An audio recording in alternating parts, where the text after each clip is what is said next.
As the creator of the MACH reactor, what is your favorite feature or aspect of the technology and why? I'd say it has to be these non-return valves, right?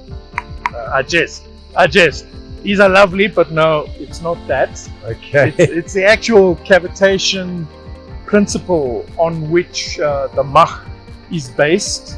That's a fascinating concept for me, and I suppose that's where, in essence, that's where the ideas came from. Because I grew up in rural Durban, or Durban by the sea, so I was always at the ocean, and I used to love playing, on the shore and the waves, and love the fizziness of the water all around me, not realizing where it was stemming from, where it was coming from.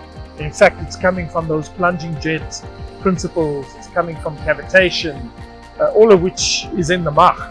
Remember, because it's a hydrodynamic reactor, so we have fluid flowing through the MACH and we're creating these effects.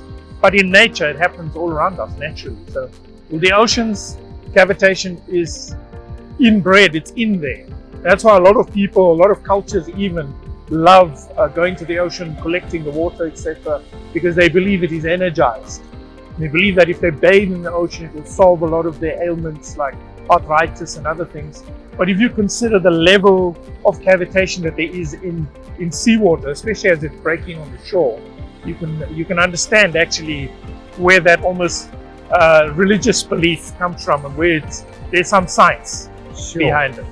And apart from that, if you just look at nature and you look at the white water effect that you get in rivers, as water flows very fast over rocks, etc., in the white water rafting, but the color of that white water, that's actually cavitation. That's because of cavitation, the speed of water going over the rocks and then going into slower moving pools of water, that creates this the very fine bubble that you see. And of course, waterfalls. I love waterfalls, but if you look at the base of a waterfall, it's always white. It's always full of very, very fine white bubble. And that's because of this plunging jet effect, where you've got a very high moving stream of water, being the waterfall falling down, and it's falling into a stationary pool of water. And that, at the point of impact, the way it enters that stationary pool, you get this what we call a plunging jet effect, the cavitation effect. You start producing those pico bubbles. So nature is doing this all around you, all the time.